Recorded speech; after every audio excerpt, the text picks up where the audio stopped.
It has to be I am very not in HR casual. professional.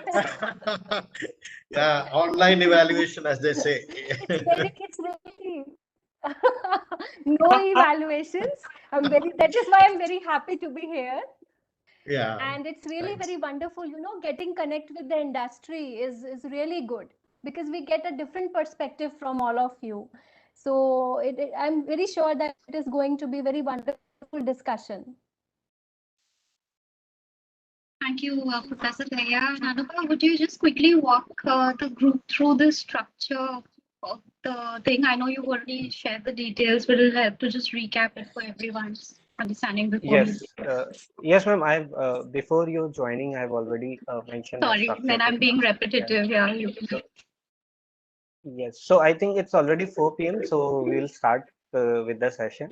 So a very warm welcome to all the esteemed panelists, Professor Inky ma'am, and all the fellow students of IIM Sirmaur. Today we are going to have the panel 4 of Jivatva Leadership Webinar Series. The theme of the panel discussion would be trust, transparency, and togetherness during work from home. Now, as we know, when pandemic struck, the dynamics of the workplace has changed, and most of the companies try to move from offline mode to online workspace. And the transition has not been very easy. It has been very challenging. So today the panel will discuss the theme, and they will touch the various dimensions around the theme, including building trust and transparency, reward and recognition during work from home, creating a company culture, employee engagement during work from home, and the customer experience when all the interactions and transactions we know are virtual. So now I would like to request Professor Rinki ma'am to welcome the speakers and introduce them.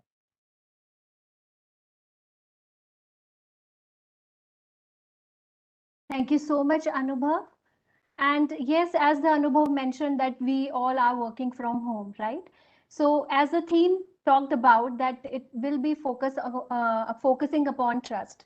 So architecture of trust is as such that it's very difficult to build. And when it comes to build the trust at a distance, it becomes more tougher. But however, it is not impossible. There we can foresee the favorable role of transparency and togetherness. And same will be uncovered today in our panel discussion on trust, transparency, and togetherness.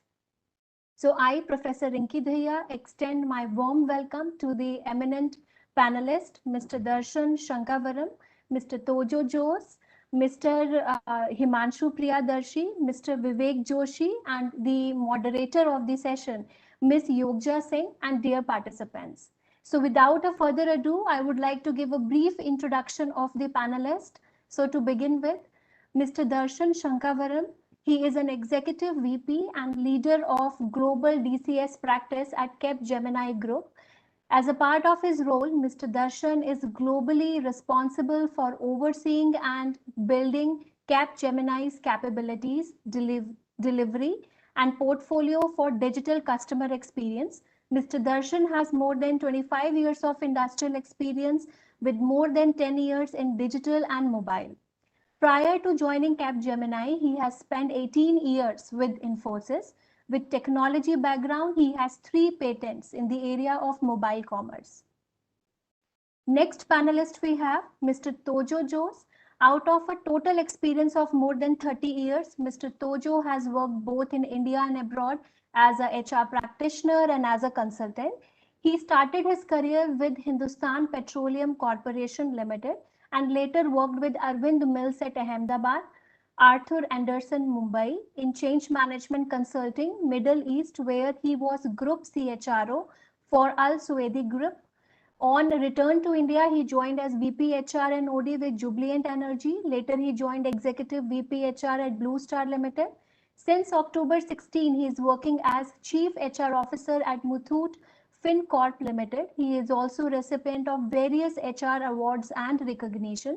To name a few, HR Leadership Award, Indira Super Achiever Award, one of the 30 most talented global HR leaders in Asia and one of the 100 most talented global HR leaders in Asia.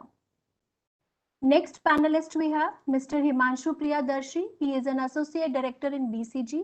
He is a member of BCG leadership and Talent Enablement Center and People Strategy Practice.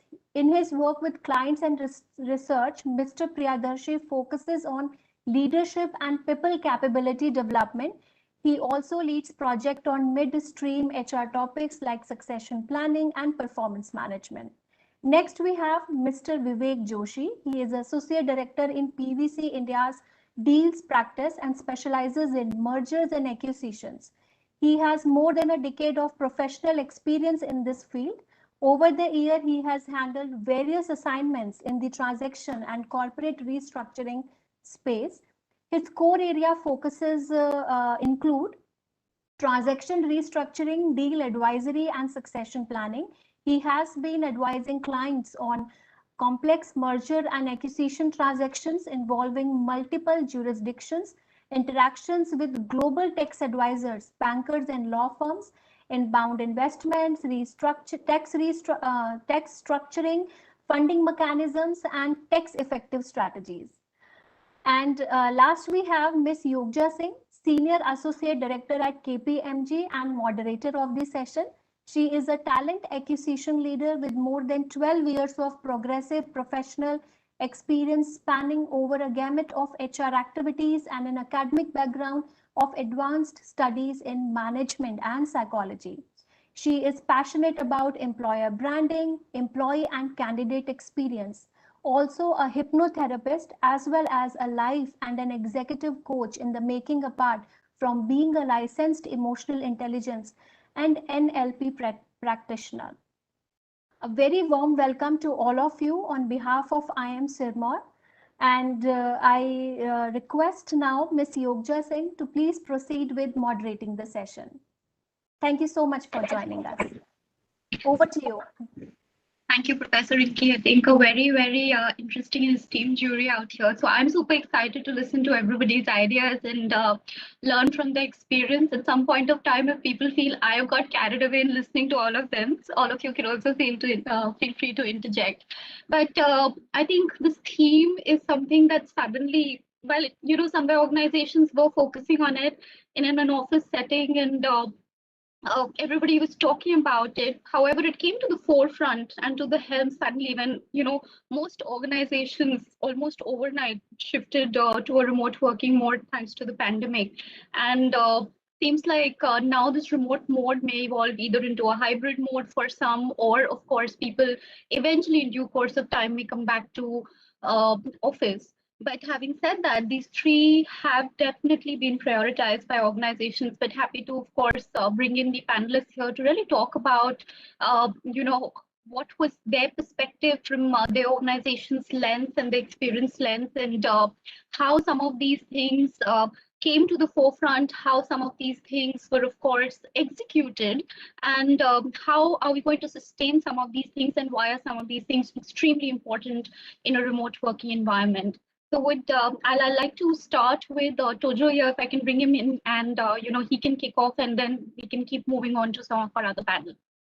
No problem. Thank you very much. So I'll just take a step back and give a brief background about the company before I sort of plunge into the topic at hand, because it's important that we get to understand the kind of context in which we are functioning, and as a consequence, the kind of things that we have done pertaining to trust, transparency, and togetherness, which is the topic at hand. So I was a 135-year-old group, Muthoot Papchan Group, and Muthoot Fincorp is the flagship company in Muthoot Papchan Group. Why I wanted to give a brief overview of the company per se, because we are spread out across the country. So we have 3,600 branches spread out across the country. We employ 16,500 people as we speak. So this is the context in which, when the pandemic hit, for us, in any case, we were working in a distributed manner even pre-pandemic, and we continue to do so, and we will continue to do so. So the challenge for us when pandemic hit was how do we ensure that whatever it is that we are talking about in the head office, how do we ensure that we pass it on down to the field? So I'll take a couple of examples to bring it alive. Highly centralized company we were pre-pandemic. For example, if a branch has to be closed, they have to send a communication to me and I have to give an okay if the branch has to be closed. From a situation like that, when pandemic hit, we realized that that is a very outdated way of working. So one of the first things that we did was to give the power of opening or closing the branch to the 3,600 branch managers. We told them that you're the people on the ground. You obviously have a stake in the game in the sense that each of the branch is a profit center. So you would do what is good for the company. You would do what is good for the team that is working with you. So you are empowered to take a call. For us, it was a massive sort of change because we've not done something like that before. That's one example. Let me talk about another example of trust and that how did we drill it down to the the last mile employee. Pre-COVID, we would create products, services, and solutions by the products team. Of course, they used to take feedback, but it used to be a top-down initiative. Post-COVID, we realized that our target customer segment is the people at the bottom of the pyramid, are less well-to-do brothers and sisters. And one of our the reason why we exist is to bring about financial inclusiveness into our target customer segment. We have almost 1 lakh customers walking into these 3,600 branches, and it is the people at the bottom of the pyramid who are most hard hit by the pandemic. And one of the again key decisions that we took was that we took a bottom-up approach as far as product, services, and solutions that we should take to market. We told the branch managers, you are the people closest to the customer. When a customer walks into a branch, you and the customer services executive would know what is the pain point of that customer. So you tell us what are the product, services, and solutions that we should create from head office and roll it down across the country such that our product, services, and solutions would address the pain points of the customer, especially as the customer is trying to bounce back after the pandemic. So that was something which was completely new for us. The branch managers were charged because here is a situation wherein initially, earlier they were told what to do. Now we are asking them, what is it that we should create to ensure that the pain points of the customers gets addressed? So that's the kind of cultural sort of reorientation that we did to bring this trust, transparency, and togetherness into, because fortunately for us, one of the things that we had driven pre-COVID itself was this 4 pillars of excellence, as we call it, which is to do with digitization, which is to do with people development, collaboration, and profitability. These were 4 pillars of excellence in our change management and our transformation exercise. We had already drilled it and started on the journey. Fortunately, these came into play immediately during and after the pandemic, because these were the levers we sort of pulled to ensure that the trust, transparency, and togetherness aspect gets done and delivered at the grassroots. So, Yogja, back to you. I would, sort of stop here and then take it on later.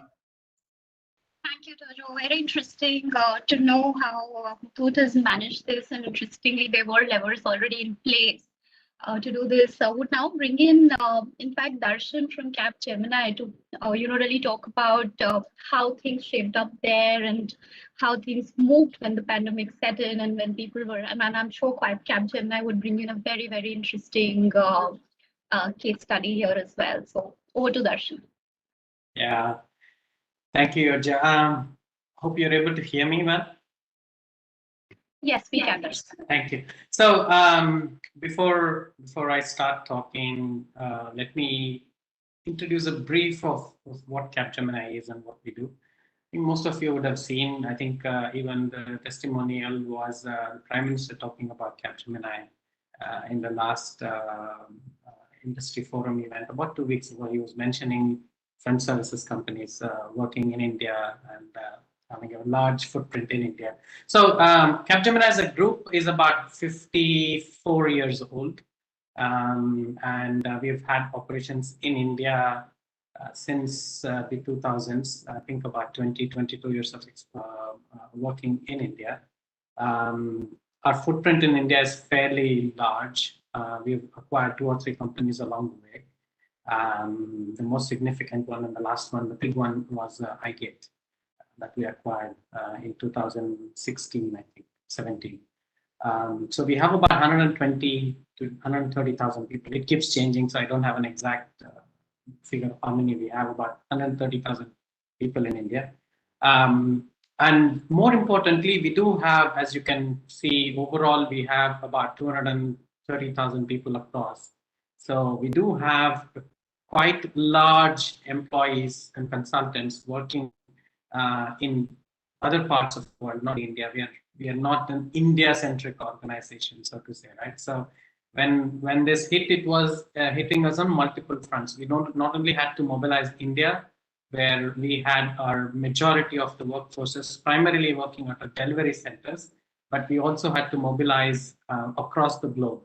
But I'm proud to say that we were one of the very few, if not the first 2 or 3 companies who were able to mobilize work from home quite quickly and quite maybe faster than most of the IT companies. In about 2 or 3 weeks' time, we were up and running with about 80% work from home, etc. So, and I think the one thing that we had to keep in mind, being an IT services organization, is to ensure that our client deliveries are not impacted. I think that we were able to manage quite well and quite significantly. We were initially worried about keep the headlights on for our clients and make sure that we deliver. But then what we soon pleasantly saw is we were also starting to win more and more client engagements. Maybe because we were able to quickly mobilize and we retain the trust of our clients. I think we were talking about trust of the customers, but retaining the trust of the employees, the clients is also fairly important. So we were able to retain the trust of our clients. Our clients were really impressed on the pace at which we mobilized our people to get things on board. So initially it was keeping the headlights on, as I said, but then we started going after newer deals and started winning more clients. And I come from digital customer experience. It is very hard to explain something in remote sessions without actually showing, without actually seeing the customer face to face. But we are able to manage it. We are able to manage. We are growing double digits in my own field, and we are able to make a difference. And last year was also a year where many of our clients started shopping differently, moving digital, etc., etc. So there was a lot of this tectonic shift in the minds of our clients. Somebody who was a mom and pop store selling grocery wanted to go online, so we were able to quickly put that e-commerce site up running in 8 to 10 weeks. So multiple challenges on the employee side, on the client side.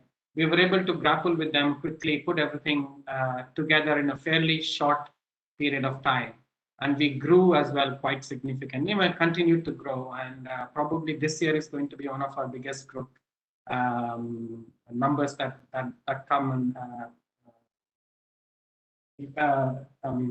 reinforce the trust of our clients in the Capgemini capabilities. So it was scary in the beginning, and we realized that we have got this under control. Then we started growing. So it has been a kind of a roller coaster ride for us, but always reinforcing that we can do this, and we can do this more than what we thought we can do. So that is something that is reinforcing for us. Maybe I pause here, come back for more questions later on. Thank you, Darshan. A very interesting point you made about building trust of your clients as well, and we'll probably circle back on that as to how that is an important element of what we do with our employees as well in the organization. So we'll come back to you and circle back with the larger group on that point. But in the meantime, I'll just bring in Himanshu to talk about from a BCG lens as to how these 3 elements came together for BCG and for internally for the employees as well as for the clients. So over to Himanshu. Thank you so much, Yogja. First of all, my views are my own and not, I do not represent the views of the organization, right? So important caveat there. But as an organization, I was surprised as to how ready BCG was to transition to completely remote, right? And I guess that also happened because of the nature of our consulting business, and Yogja and everybody will be able to relate to that, right? So BCG is a management consulting firm. We work with our clients, and if I have to just demystify management consulting, it's primarily problem solving, right? So you're solving complex problems, and you're providing the leaders of the organization decision support, so that they can take some of these complex decisions with more confidence than less confidence. See, for us, the challenge was, because we are in the problem-solving business, sometimes being close as a team, which can brainstorm and figure things out together, is important to be able to see those faces, the reactions, to be able to draw things out and think together. Those are the times when the beauty of the organization and its talent, kind of surfaces. The second was being able to being close to our clients, especially if the project is an implementation project. And what I mean by that, it's not just a strategy creation project, but it's a project where you help co-create the strategy and then help implement the strategy. And that is where you, as a consultant, need to roll up your sleeves and work with the middle management. And when you're working with the middle management, sometimes distance can play, hamper things. You need to be in close quarter working with them. So those were the challenges that we had. I think we did pretty well in terms of managing those challenges. From a team perspective, I think one of our learnings was that when you transition to remote working, a lot of things that you take for granted cannot be taken for granted anymore, right? Why? Because there is a loss of context. A lot of information that is freely available to you when people are in front of you and are in close quarters, and you don't even think twice, because people give away a lot of information through their body language, through their eyes. The roll of the eyes can tell you how they feel about a particular solution. All of that is gone when you are working remote. As in right now, there are about 140 people, and you are just small boxes for me, and I can probably just see 6 of you. Imagine how different it is to be standing in a room with all of you where I'm getting continuous feedback. So it is different. And especially when you are in the problem-solving business, what then became important for us is, we said, hey, listen, we need to pause. And one of our learnings that if I leave just one thing with you today, when you are transitioning to remote working, or when you are setting up a new team, or it's a face-to-face team that is transitioning to remote work, what is important is go slow to go fast. You need to hit the brakes as the leader of the team and say, what are the processes that I need to create so that everybody will be able to share their thoughts? The shy ones will not just get negated as, initials in a box. How do I bring them in? So those are the processes that you need to think through. And once you have thought through those processes, then you can say, what are our goals? What are our common agendas? And then press on it. So that, I would say, was our organizational learning, right? Which was go so slow to go fast. As project leaders, think about process before you get into content. I'll probably pause there, Yogja. Thank you, Himanshu. Very interesting, and I think very pertinent, going slow to go fast in this current context. And I'm going to, bring in Vivek, since you've talked about how this remote working had actually limited the stimuli that was coming in. From that perspective, it would be interesting to get Vivek's inputs here, given that he's operating in the deals business and deal space, and that's where you're conversing with clients, and within probably the first few minutes of the meeting, which side the meeting is going to go and how that's probably changed. And in that context, I'm sure that internally people would feel and a lot of things. And how do you bring in trust, transparency, and togetherness with all of this happening? So over to you, Vivek. Sure. Thank you. So PwC, again, as an organization, is very diversified. Globally, they are in 160 plus countries, and lot of diverse services under three broad buckets, which is tax, assurance, and advisory.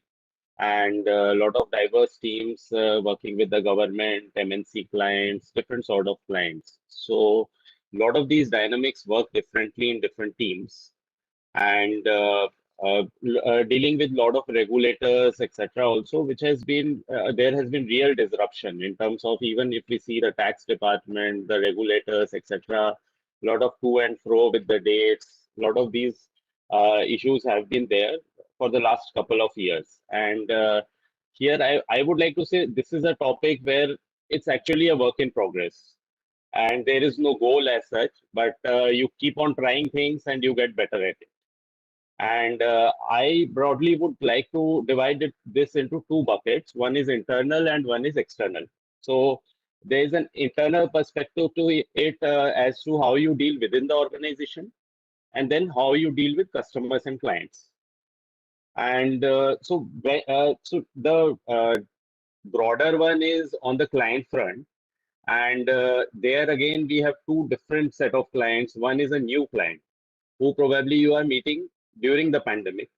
And there the trust equation is almost impossible to get, because, and in a market like India, if you don't have face value, you really can't get into those strategic assignments, get into those things. And but for ongoing clients, this is also an opportunity, because most of the clients have had their own difficulties in different situations. And it has really given an opportunity to consulting firms like us to really help them out during these times to build the trust. And in terms of transparency as well, a lot of these a lot of the firms are working on different tools, etc., to ensure that all the public data, public sensitive information remains safe and secure. In terms of, with so many people working from home, again, that is a challenge. So that was mostly out of external part of the organization. Internally, if I see, people have really come to terms with how to work from this environment now. And probably once people are used to it now we are getting back to offices. So that is the next challenge. How to rebuild trust, transparency, and togetherness when we are back in office. So I think I'll like to pause there, and maybe we can move ahead. Thank you, Vivek. That's again a very interesting perspective of how to rebuild it all once people come back. And it would be interesting to see how that shapes up too. But while we're talking about these three elements, and we've got a perspective from all of you as to what was happening and how things were shaping up, and what were some of the good things that came out of it as well. I was just also wondering if we can have the panel's views on, at least from a governance standpoint, when we look at a top-down approach, what were some of the key things that really stood out in building these, or at least strengthening these three pillars when it comes to trust, transparency, as well as togetherness with employees? And somewhere I do know that Vivek's talked about tools, technology, etc. That's one element of it. But I'm going to bring in Tojo here again to talk about, at least from a governance and a policy standpoint, as to how did how did you go about shaping things up for people in this current context? Yeah. So let me let me put it in this manner. When the pandemic struck, and of course, no need to sort of highlight the fact that it was out.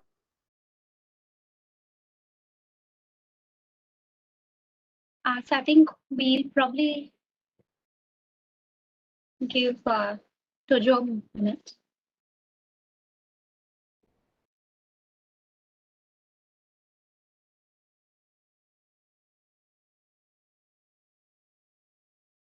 So while we wait for Tojo's video and sound to come back, I'm going to bring in Darshan to talk about some of the elements from his end here. Darshan, over to you. Yeah, thanks. So hopefully Tojo comes back soon. again, a disclaimer, I think I'm probably the only one, or maybe two of us representing business here. So I'm not talking about HR policies, etc. But I'd like to bring in 2 or 3 things. First, I think it was important for employers, specifically the IT organization, and we were one among the first ones who said that we will not compromise on some of the compensation, some of the payouts, and some of the benefits that we give out to our employees.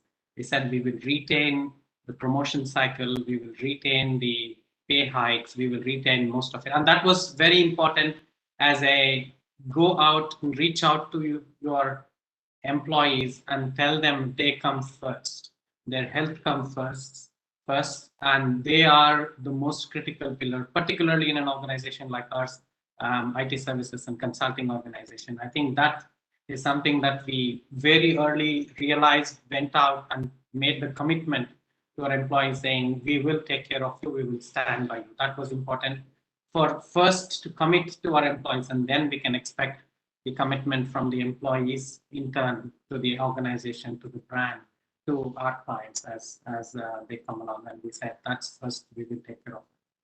We stuck our neck out and we talked about that. We said, and we stood our ground.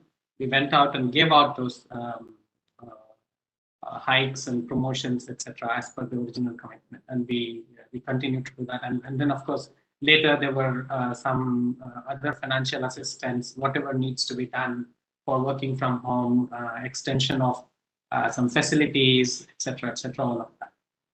In turn, we started, and that being taken care of, we started seeing employees trusting us back.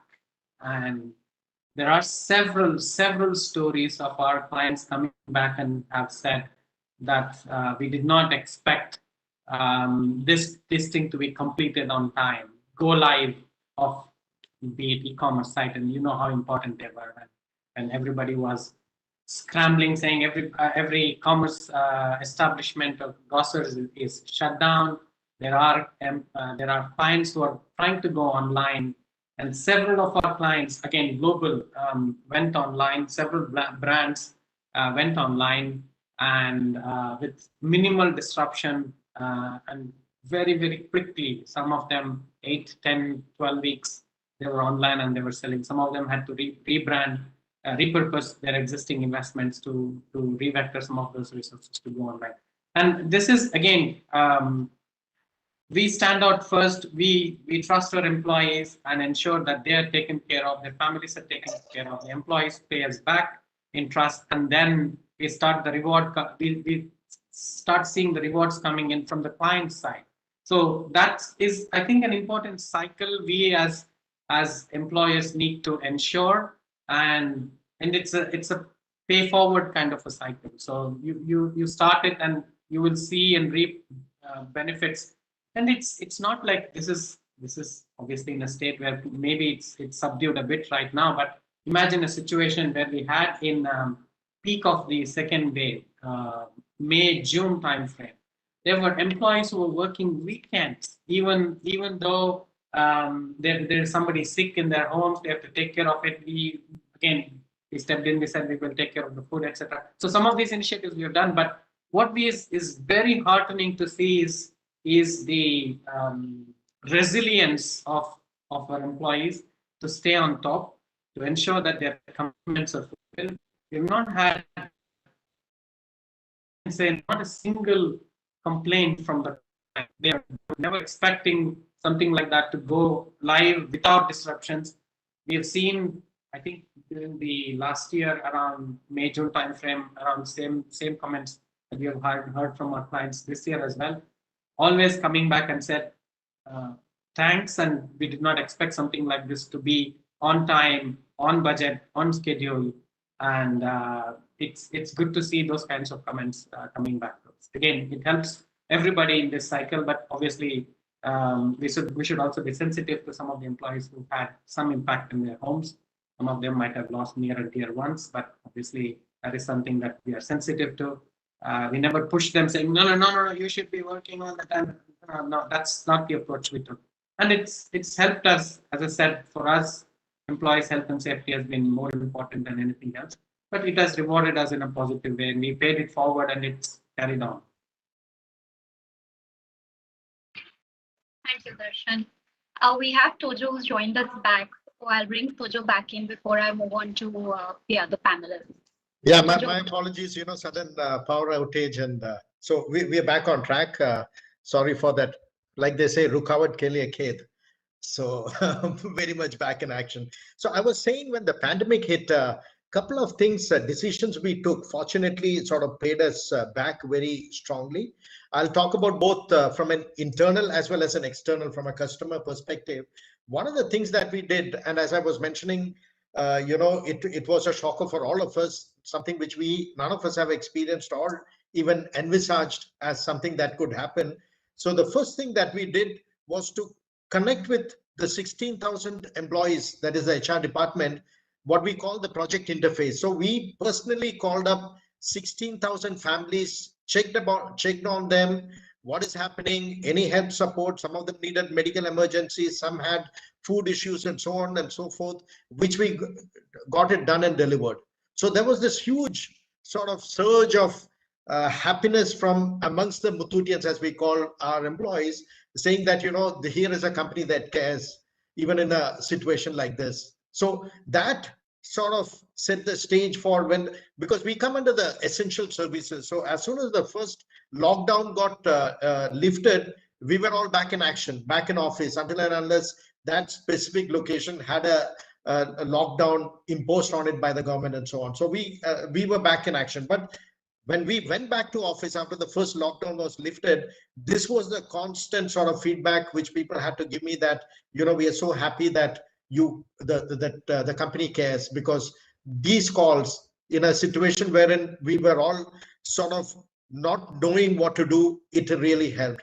And second thing that we did from an customer perspective was that, as I mentioned earlier, our customers are not digital savvy, because they're just getting used to it and so on. So one of the things that we did in each of our 3,600 branches was to make a person responsible. We named the person as a DC, or digital champion, and his or her job as a customer walks into our branch is to take the mobile, download the Muthoot Blue app, and show her or him how easy it is to transact business from the safe confines of their home instead of physically having to come to office.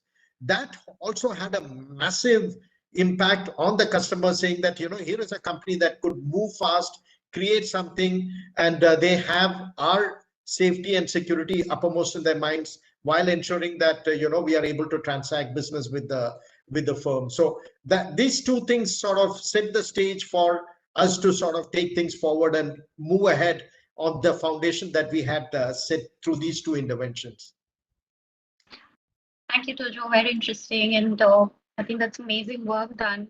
The surge of happiness is very interesting. And I hope that the Muthootians can keep experiencing it. Over to Himanshu now to talk about, his views on this. Sure. Thank you, Yogja. And instead of adding, let me, with Darshan's and Tojo's permission, I'll try and summarize, and then Vivek can take it from there.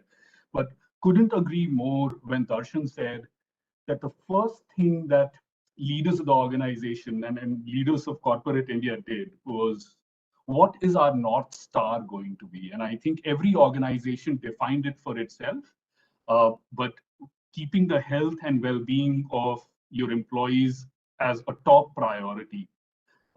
Deciding how will they react as the pandemic progresses, and it has different impacts on financial, depending on industry that you're operating in, right? But how will we deal with that? Laying a roadmap out. And of course, none of it was clear at that stage, but making a commitment to employees and saying, this is how we are going to deal with it together, was the first thing from a governance standpoint. So laying out the purpose, which were aligned with the corporate values of the organization, deciding what our North Star is going to be. I think the second point, and Tojo briefly mentioned this, we tend to ignore and human memory is short, right? And we tend to ignore how seamlessly we have transitioned from a technology perspective, where it's possible now to sit in, some of the remotest corners. As in, I know friends who have gone to Himachal, and I know friends who are working in Uttarakhand on some hill, and are still able to connect and seamlessly do their work. I don't know if this was possible 2 years back. So a big kudos to all technology organizations that are working in the background to even make this possible. I think, because it's in the background, nobody even cares about it. And you think that you can put money on the table and all of it will suddenly emerge. That's not the case. As in, even small functionalities of technology take a lot of time and thought to create. So I think the second element of it was technology, IT tools, and putting those processes together. We tend to undermine it, but boy, were we ready. And what would have happened if we were not ready? And sometimes maybe we were not ready, but the technology magicians did a lot of hard work and put in a lot of hours to make it possible. I think the third element of it, which is HR policies, all the enablers around performance management, rewards and recognition, which I think is still, kind of work in progress. It's still, different organizations are shaping it at this point in time. But that's the other element of governance. Some have already put that strongly in place. Some are still in the process of kind of crafting it as we speak. But just would want to sum it up by saying that, it was such a big culture moment. And when I look at how corporate India reacted, I would not hold back in saying we were kind of the shining spot of the pandemic, right? And I think, in all the mess that was around, right, politically or otherwise, corporate India and how corporate India reacted to the pandemic, we can always look back at this moment and say we did a good job and pat ourselves on the back.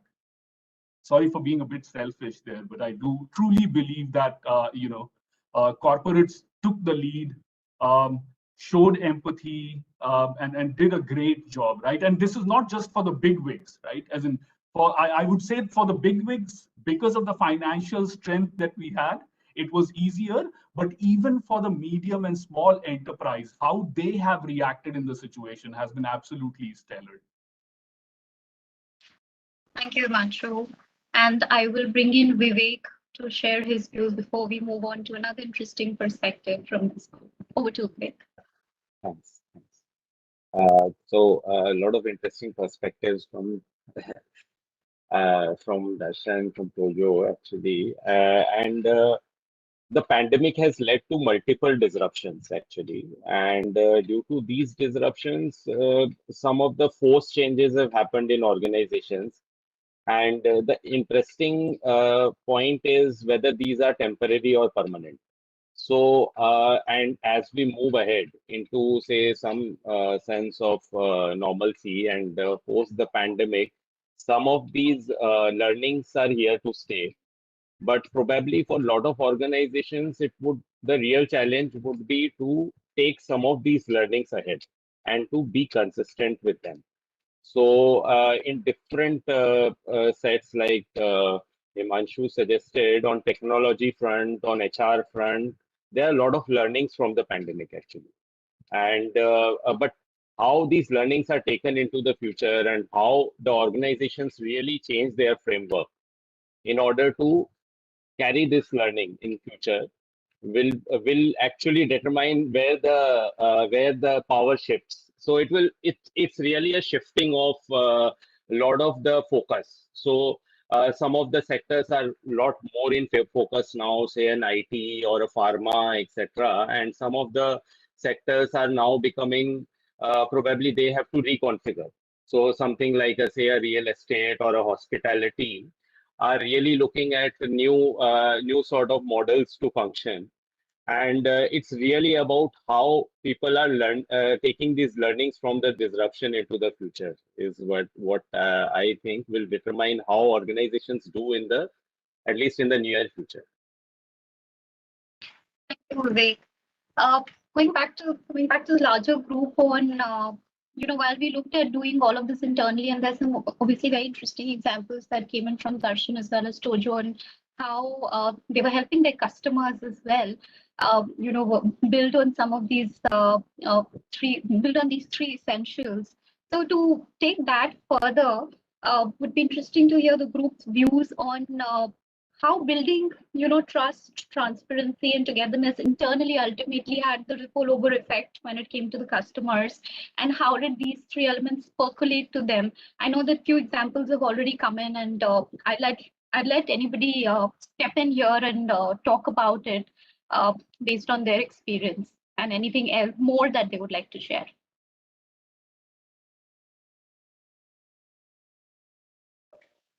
I think so from a digital and customer standpoint, it is fairly obvious on some of our clients wanting to move online and the way they responded and we responded back to them.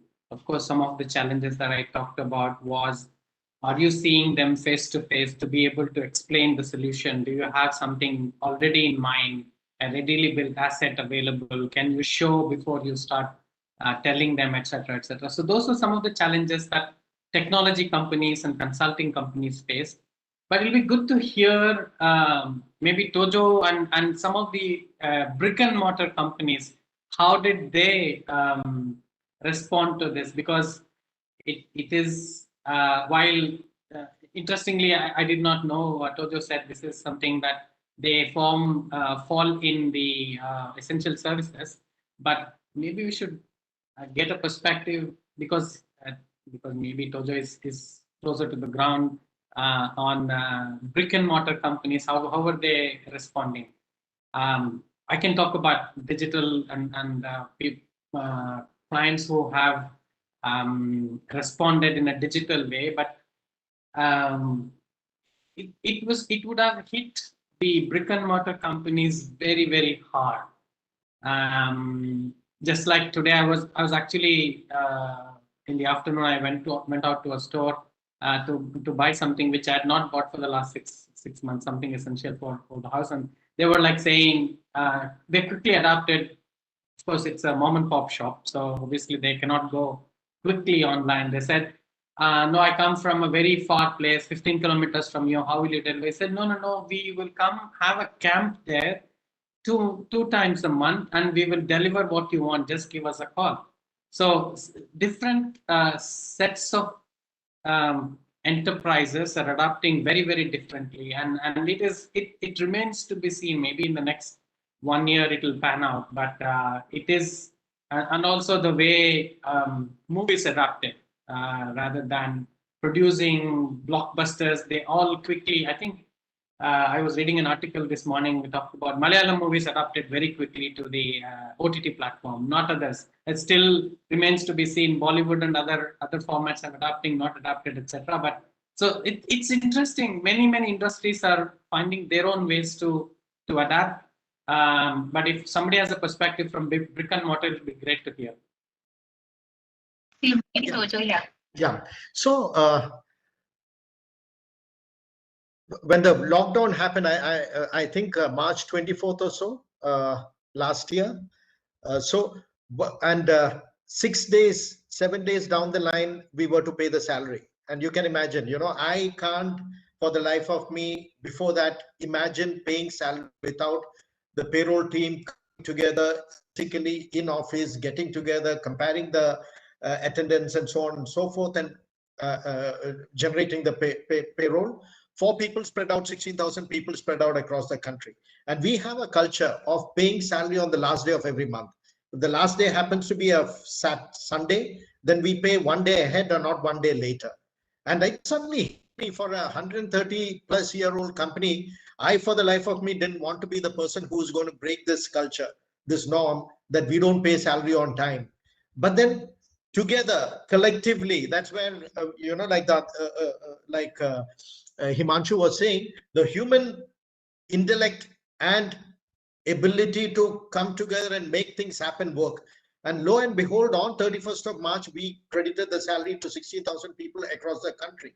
So we made it happen, and it's success experience of this nature that gets spoken about in the company. Because I got lots of calls saying that, sir, what will happen? Lockdown is happening. Will we get our salary?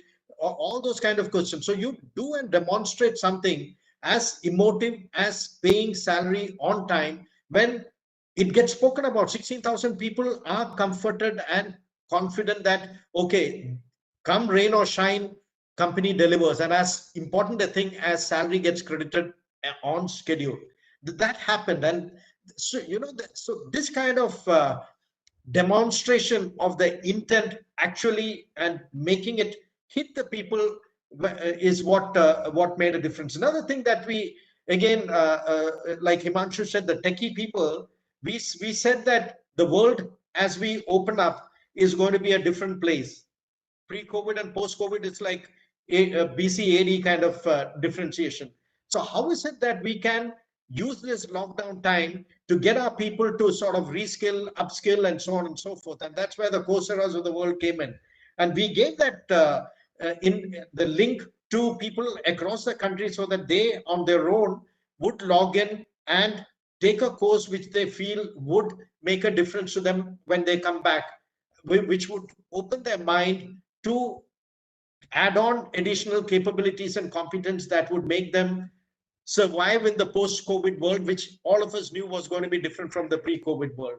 So when we start doing things like this, and I spoke about the digital champion for the customers, is when it got a life of its own, and people said that it's a uncharted territory, but then we seem to be coming up with ideas, thoughts, solutions that is helping us transition these uncharted territories and move on and continue to the extent possible, even as good as before, if not better.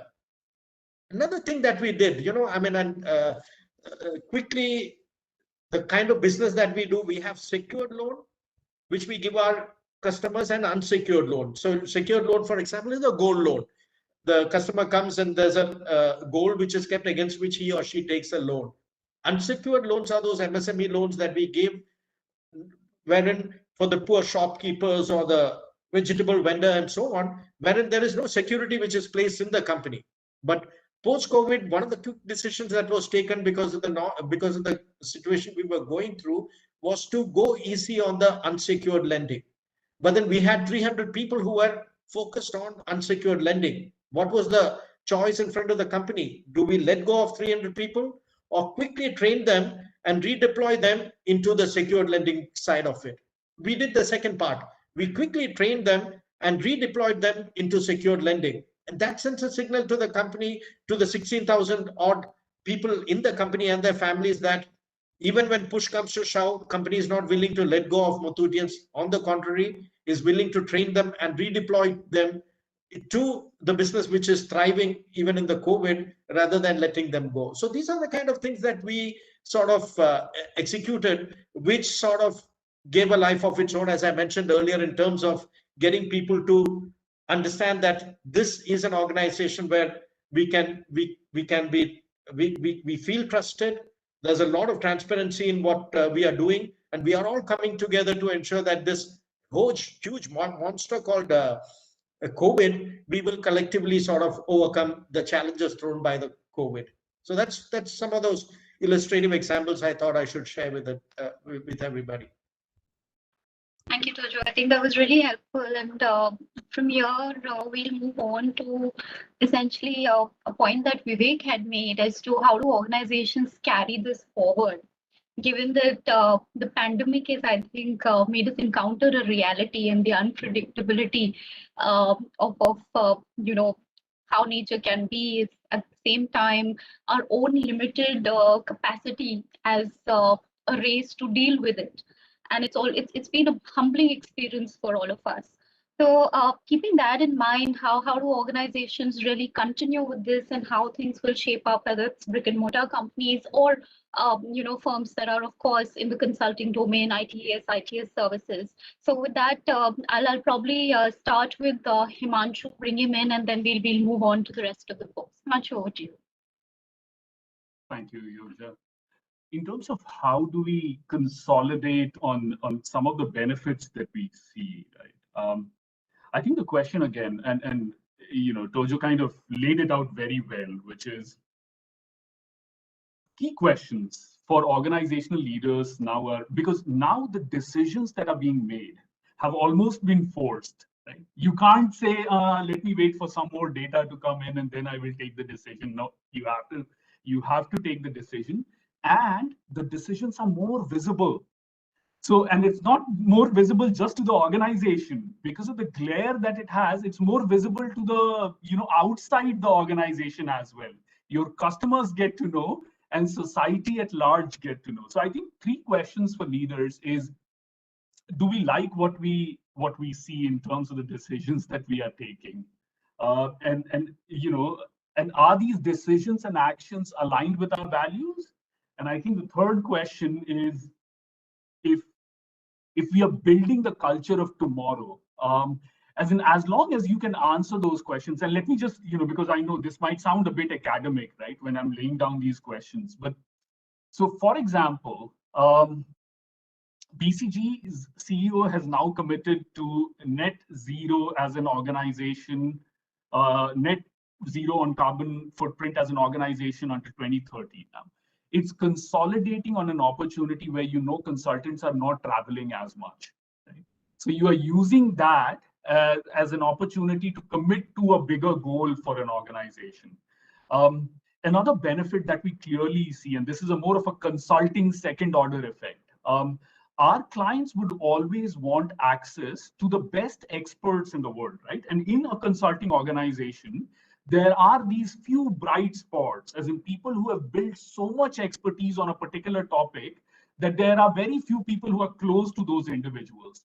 Getting those individuals was next to impossible in a pre-COVID era, right? Or you will have to wait for 2 weeks for them to travel from Paris to Kuala Lumpur, and then you will get a 1-hour meeting. Today, you can almost access to expertise has become much more democratized, right? From a consulting perspective. Now, isn't that a benefit that all consulting organizations would want to consolidate on, right? Because you would want to retain, and the only way to do that is to make sure that that expert is not traveling all the time, right? Because when they're traveling all the time, one, you can't get on their calendar.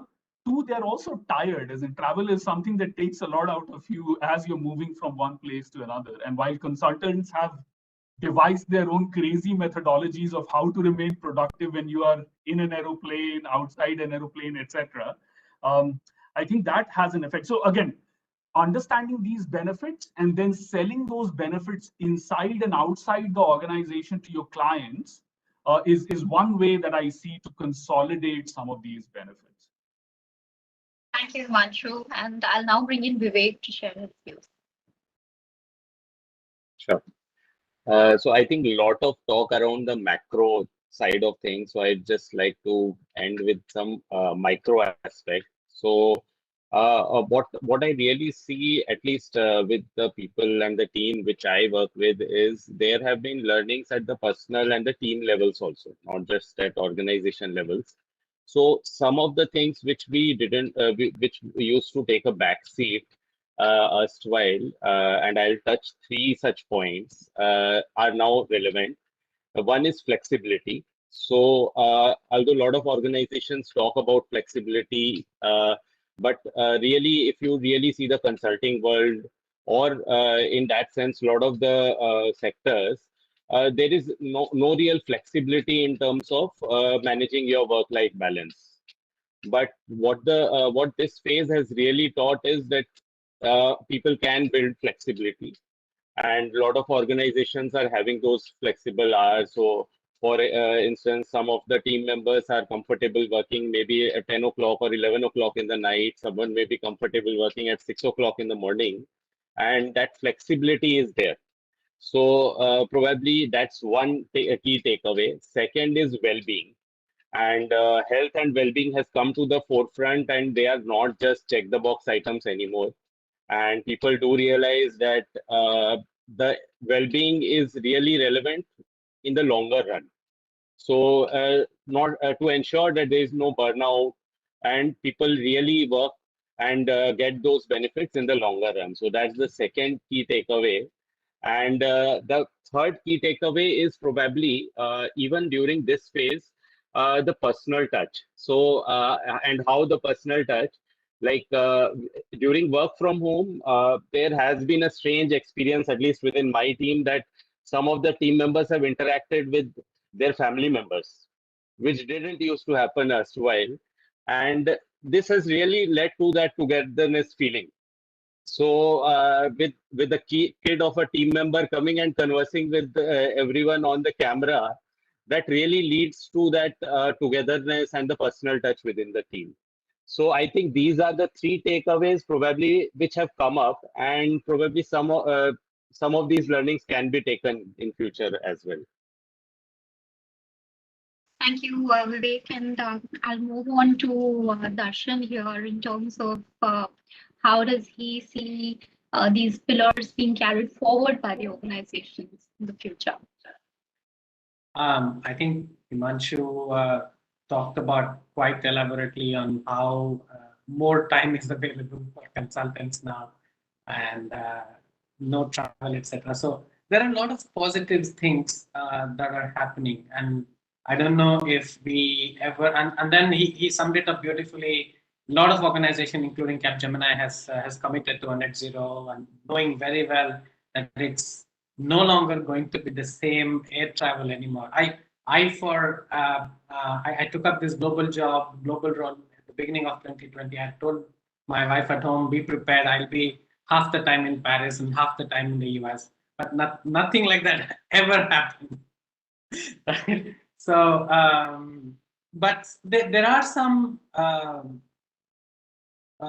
emotionally draining aspects of continuously working from home. I think that coupled with the lockdowns that India has gone through, we as large organizations, and more importantly, we as human beings should be aware of it. Some of us must have gone through ourselves, not being able to go out, meet people. We are social animals after all, right? We are not confined to the home and talk to just the wife, the kids, and mother, father, etc. We need to go out. We need to talk to people. So, like everybody else is talking about, there will be some sort of a hybrid model that will evolve. Hopefully that there will be a no devastating third wave across the globe. In which case, we should start opening several of these things. I'm looking forward to it. I'm looking forward to going back to office, at least not 5 days a week, at least twice a week, maybe to start with, right? To interact with my team, to see faces, to see people, travel again, be on the plane. It's been 1.5 years. I have not gone towards the airport. So as organizations evolve, some of them have adapted, some of them have moved more digital, some of them have contemplated saying, let's do physical plus digital, something of that nature. From an IT services consulting standpoint, it will no longer be the same face-to-face. For I think Monday morning, Thursday night, airports being crowded will be a thing of the past. You will have more time and more consultants, as Himanshu rightly said it, and I like what he said. It will be available for democratized. I think he used the word, which is good. So we will evolve.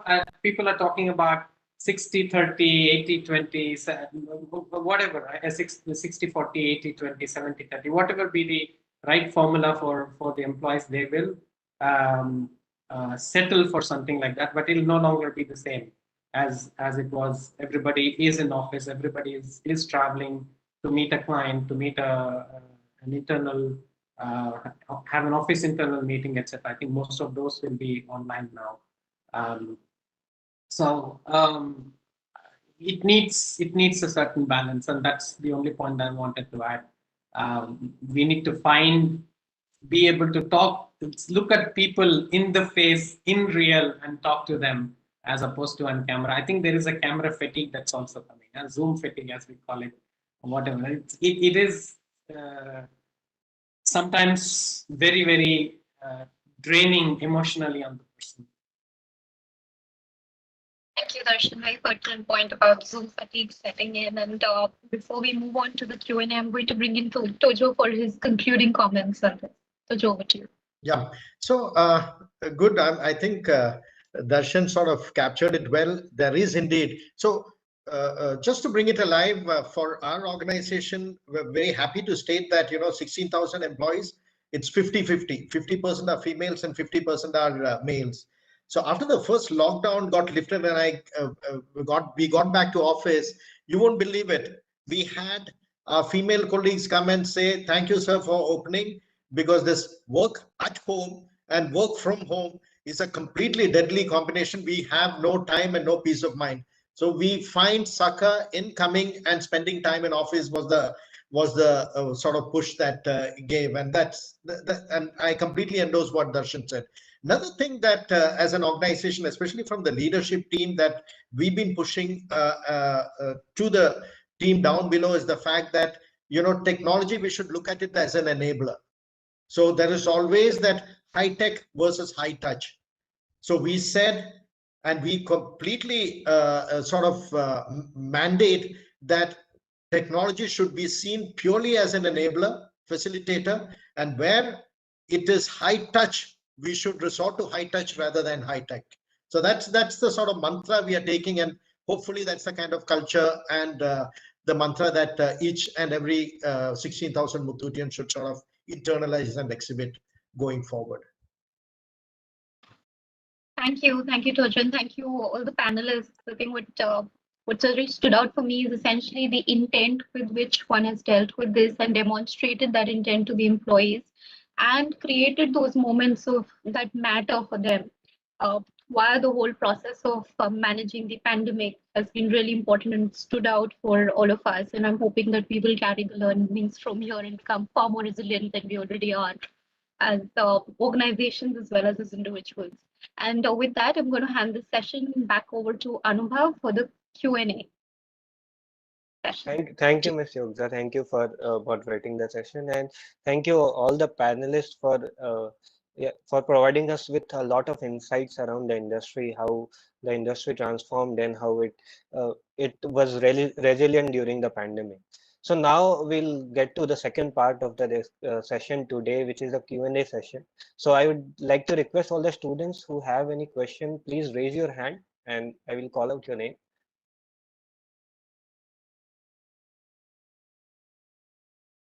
Yeah, so first question is from Preeti. Preeti, you can go ahead. Yeah, thank you, Anubhav. First of all, thank you everyone for this amazing session. So my question will be like, due to uncertainty, businesses have now focusing on hiring the remote consultants based on the projects they are getting, and instead of full-time employees or consultants. So what is your view on this?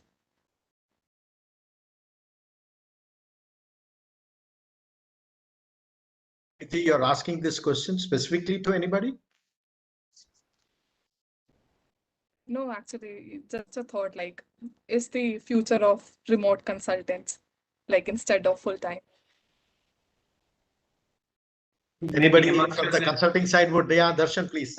Maybe Himanshu is a better answer, but I think the thought of gig workers and hiring on a contract basis specifically for an engagement, I think it's working its magic up. We are seeing some of these coming to the fore for us. Of course, it's not in a full scale at this point where we hire people on contract for a project, and then after that we look for somebody else who's an expert in this area. But this is definitely a trend that we have started seeing, probably more applicable in fintech, high-tech work set up in technical consulting as well as business consulting. And for business consulting, you find the right person at the right place at the right time, wherever, whichever part of the world that the consultant is. I think it is starting to get accelerated because of this, but I think the initial focus was to get the existing employees and current projects up and running and see how the businesses can transform. I think this is probably the next logical step where we see again, I'd like to use the word democratization of consultancy.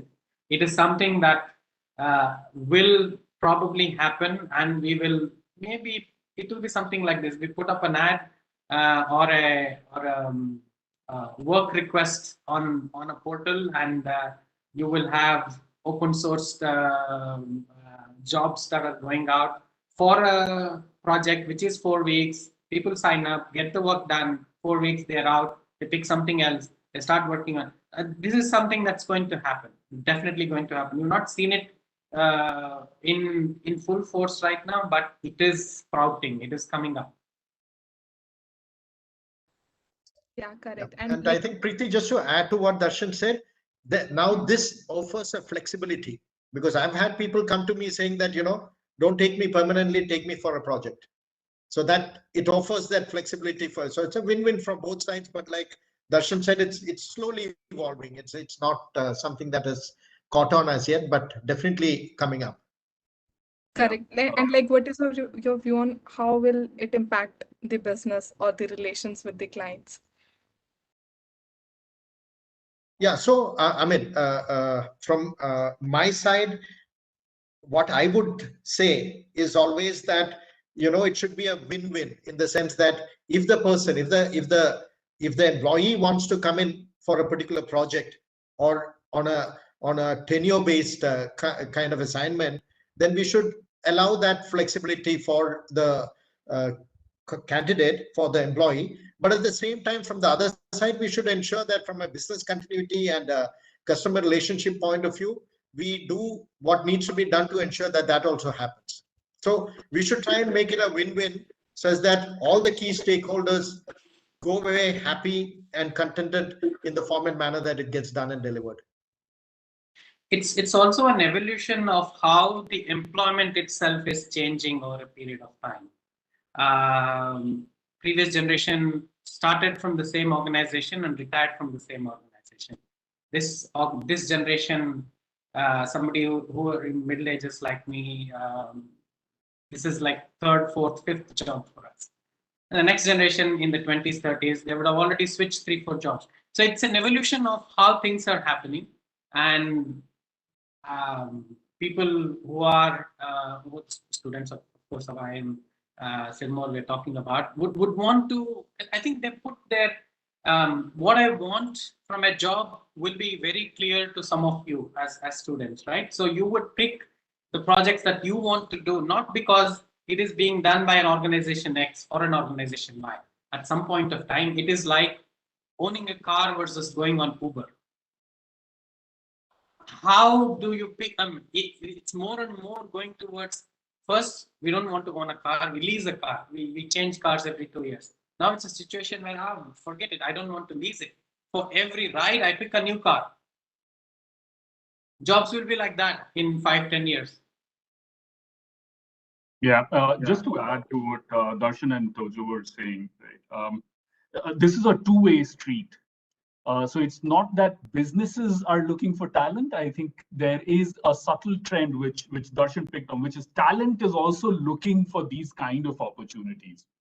I think the challenge in the next few years for HR leaders will be humongous, right? Because then you will have to track this talent over a period of time and see how they do on different projects. And from the talent perspective, people will start caring less and less who you are, how you look, where you sit, where you work, if you are able to deliver the goods. And also, if you are able to deliver very specific expertise. It's almost like a talent, an employee which is an entrepreneur, right? So it's like a single entity that has to create its own brand image. And I think absolutely, this is where the talent war, the next talent war will be in the gig talent economy for sure. Yeah, thank you. That very well answers. Thank you so much, Himanshu and Mr. Tojo. Next question is from Nishan. Nishan, go ahead. Yeah, thank you, Anubhav. I hope I'm audible. Yes, yeah. Yeah, thank you. So my question is to Tojo, sir. Sir, you said that Muthoot Finance actually redeployed some of the workforce from one department to the other to manage the workload that was going on at that time. So my question is, like after the pandemic is over or we are coming back to normal, will the companies look forward to a talent who are cross-functional in expertise, or those who are very niche with respect to their expertise? As Himanshu sir just said that we'll be looking forward to a very specific expertise. But then while redeployment and while training is happening in the organizations, don't you think that a cross-function expertise talent would be more beneficial? Thanks, Nishant. Sorry. At the outset, it's Muthoot Fincorp. Muthoot Finance happens to be the competition. So there's the red Muthoot and the blue Muthoot. We are the blue Muthoot. So no issues. Just to sort of bring that out clearly. So Nishant, yes, as I mentioned earlier to Preeti, what we are looking at is giving the flexibility to the employee. So now, having shifted somebody, 300 people from unsecured lending to secured lending, now, as you rightly said, unsecured lending is going to come up to take off again. So at that point in time, what we have internally decided is that now the employee has got fungible skills. You know, he's got experience in both secured and unsecured. We're going to ask him or her as to which one, where would you like to take your career forward through. So if the person says, no, I want to come back because that's where I started my career with, that is unsecured lending, then we would give him or her that flexibility. Whereas if the person says, you know, lo and behold, I've gotten experience into secured lending and this is where it is sort of vibrating within me, then we would allow the employee to sort of continue with the secured lending. So effectively what we are saying is that the flexibility is there for the employee to choose. We are there, we have these opportunities. What is it that is the hot button for you? That's what we would provide you. Thank you, sir. Does that answer the question? Yes, sir. Thank you. Thanks, Nishant. Blue Muthoot, huh? Remember? Yes, sir. Sure, sir. Thank you, sir. I guess next question is from Gaurav Sodhi. Gaurav, go ahead. Good evening, everyone. Am I audible, everyone? Yes, you are. So my question is for the panel.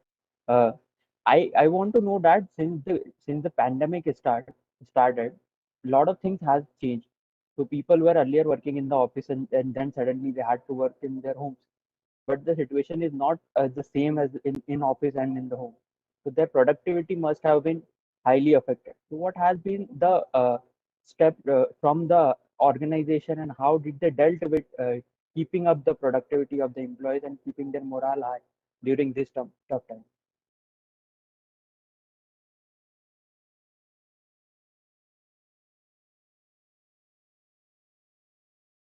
Yes, so anybody from the panel who wants to take the question? So Sure, maybe I think up it's more relevant for me from an IT services standpoint. So I think the first thing that we told our employees is we trust you, right? So we trust you. First was, I think I said, your health and safety of you and your family is important, and then after that we said we will trust you. And there are systems, policies, and methodologies in place where we ensure that we complete a certain deliverable to our client at the right time. Of course, client will also be sensitive, specifically during the second wave when a lot of our employees were affected, either themselves or somebody in the family, etc. So there were some considerations towards maybe going soft a bit on the milestone, etc. But largely 95, 97% of our employees have actually worked more than what they have worked in the past. In some cases, that might have had a toll on them. So emotionally, it is draining as well. So you need to balance it on both sides. And it's not like you push them, you constantly question them, saying, "I don't trust you. I don't think that you are actually working on this, etc." It's on the contrary, largely on the contrary, where they have not taken leaves. Obviously, you cannot go anywhere, so they are actually working even on Saturdays, Sundays, etc. Because you don't have anything to do, you cannot go to movies, you cannot go to malls, you cannot do anything, right? So they have took to working definitely in that sense more and more. But at the same time, their emotional well-being also needs to be taken care of. So we have taken care of that side as well. But largely, it has not been an issue for someone like us in the IT services company. Generally, we have not seen issues where there was productivity loss, questioning saying, I don't see you in office, so I don't see your work being completed on time. We have not faced issues like that. Generally, our clients are happy with what is being delivered, sometimes more than happy because we have delivered despite impact of lockdowns, second wave, etc., etc. Darshan, if I may just add to what you said. So I think more and more managers today now manage for outcomes, and I think Darshan was hitting on this point. So earlier you would think about the number of hours an individual is putting in. Some of those indicators people are willing to let go of, right? As in, I think it's very culturally ingrained in us to be able to manage the process. But now we are getting towards this side of being able to manage for outcomes rather than managing for process. There are many studies, right, and contradictory studies where people have said productivity goes up versus goes down, etc. But I think there is general unanimity that productivity of employees have gone up. There are a few studies that do indicate that it has started to come down now as people are settling in, but more studies have shown that productivity goes up. An interesting part there is people report that the working hours have increased, but the working load has not. So which is a sign that there is more empowerment, that you can manage as long as you're managing your work, whether you invest 9 hours or 10 hours, take breaks in between so that you can run errands for your family, etc., is not that much of an issue. I think two very specific points. One is organizations have specifically invested in employees being able to set up their work from home. So there have been allowances given so that you can get a chair, you can get a nice light on your face, headsets, etc. Right? That creates a little bit of an investment into creating this workspace, which is your working zone, and it has all kinds of advantages. Right? And then managers have also become much more, as in I've seen the conversations going from why was this not delivered to, hey, is everything well? And is there anything I can support you with, right? So managers have become much more empathetic. At least the starting conversation is not a blame conversation. It's an exploratory conversation as to why something that we agreed to deliver has not been delivered. It's an exploration rather than an accountability conversation.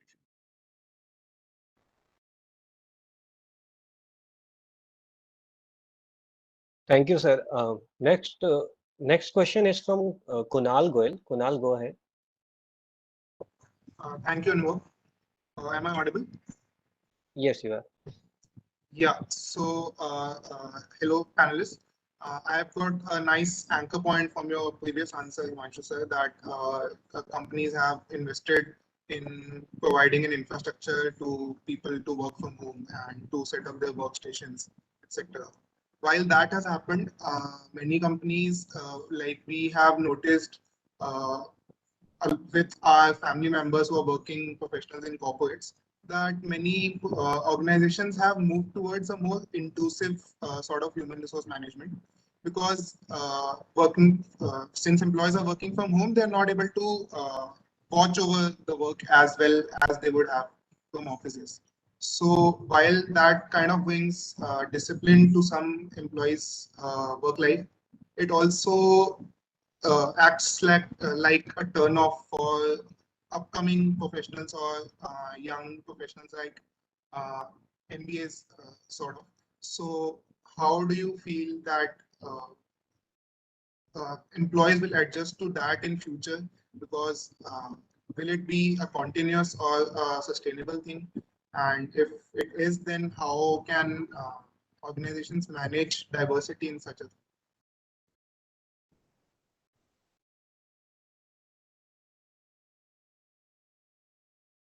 Yes, Mr. Himanshu. Yeah, listen, I just want to be conscious not to hog airtime, but I'll give you a short response. I don't see how intrusion can be a sustainable management strategy, right? Especially when you don't get to work with employees in close quarters. So it just seems like you will be able to manage outcomes in the short run using that kind of intrusive strategy. But you will, as you rightly said, Kunal, scare away your top talent.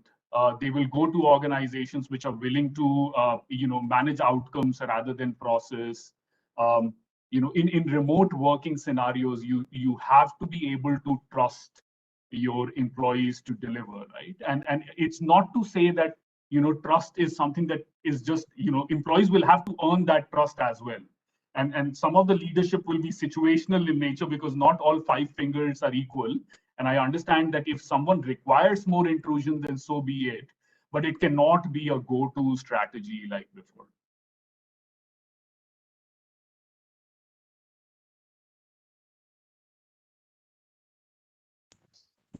Thank you, sir. Absolutely. Kunal, if that answers your question.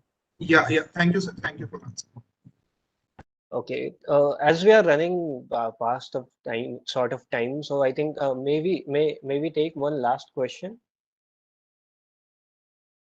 Yeah, Okay. Yeah. So one last question is from Amit Soni. Amit, go ahead. Yeah, sure. Thank you, Anubhav. Am I audible? Yes. Yeah. So my question is, I read somewhere that the consultancy business is now dying in India.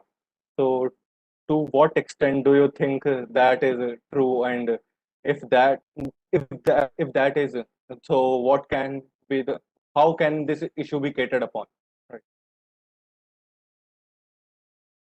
Darshan, do you want to take that? Maybe I'll take. I'm laughing. Both of us are laughing because it's contrary, I guess, right? So just we have had this discussion. We're talking about you can work from anywhere, etc., etc. It is so we operate in 5 centers in India, and we are saying it does not matter where. Now we have changed the strategy, saying hire from wherever you get the person. It does not matter if he is in a remote hill on Himachal Pradesh. It does not matter. Okay, hire him, no problem, right? So on the contrary, it is about you just need to find the person to be able to do the job. And you will see the impact of this in the Indian IT and Indian consulting business in the next 2 or 3 years. It is not a coincidence that all the IT stocks and the consulting stocks listed in India are going up 20%, 30%. I'm sure some of you invest in stocks. You would have seen they are 20, 30, 40% higher for no reason. For one simple reason, sorry, that it will, and they see that this is something that will change the way consulting and IT services is delivered going forward.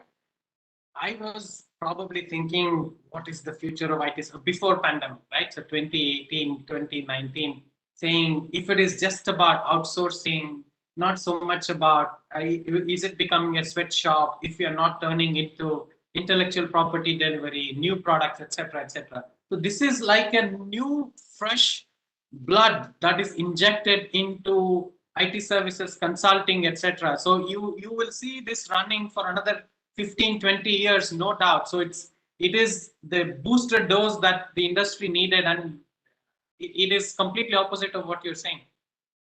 I will add to that. Amit, first of all, I'll be very skeptical of wherever you have read this, right? Because I can tell you with no doubt in my mind that it's actually what Darshan said. It's contrary to what you're saying. So consultancy is actually on the rise rather than on demise. Also because, we are in times where there is a big problem to solve. And how can an industry which thrives on problem solving be in demise, right? As in, it does put a lot of responsibility on consultants to be able to upskill, to be able to deliver expertise and value. All of that is there, but no truth in the fact that consultancy is going to go anywhere anytime soon, right? We will continue to see phenomenal performance from consultancy firms. So just to add, I mean, there are several clients who come back and said they were looking for hiring people on shore, meaning it's France, Germany, UK, US, wherever they are. But they have now reversed their stand. They said, no. I want go find people in India to do this for me. And that's the reason why, as I said, these stocks are going up. They're going up for a reason. Well said. Just to add to what Darshan and Himanshu said, this is a personal experience from my family. My daughter is into business consulting. And like Darshan said earlier, now it's a question of talent anywhere. So ever since she's come back from London and joined the consulting practice of this company, her first project was for a firm for a client in Australia, followed by Middle East. And day before yesterday, she's gotten into a project with a client based in US. So talent anywhere is the concept now. So you don't, because it's easy to get it done and delivered over the technology. You're not constrained by the factor that the person has to be necessarily physically in a country or a continent. Now it's anywhere. So so I just wanted to endorse what Darshan and Himanshu said. On the contrary, there's going to be I see a spurt. So I talk from a personal experience, not from being in the industry per se.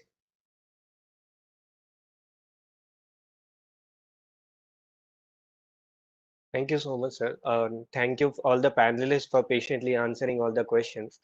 I guess I will now request my colleague Preeti to give the thank you note, and then we can close the session. Yeah, thank you, Anubhav. So again, first of all, I would like to appreciate your presence here, for taking out time today and making this event a huge success. I'll start with thank you, Himanshu, for sharing that how are focusing on process rather than the context, and how important it is for the, how technology and IT has played an important role in reaching those organizations to that North Star or their goals. And yes, I totally, Tojo, like the world will be going to be in a different stage, given that what we have experienced pre-COVID, during the COVID, and what we will experience post-COVID. And also, like how Darshan shared, like even small businesses are in their strategies, as well as what will be the future look like, given that organizations will be following hybrid model, and that will be the future of the interaction in any organization. Plus, also taking care of health and well-being, as Vivek mentioned, which is, has come into forefront. Plus how interaction with families have built that trust and transparency, trust equation with the employees as well. And finally, I would like to thank Yogja, our moderator. Thank you for moderating this session. The thought process that you put in and the flow you went, the session was brilliant. Again, thank you everyone. Thank you very much. Thank you. Thanks for having us. Thank you. Thank Thank you very much. Thanks. Bye-bye. Thank you all of you, and thank you students for joining in. You may now leave the session.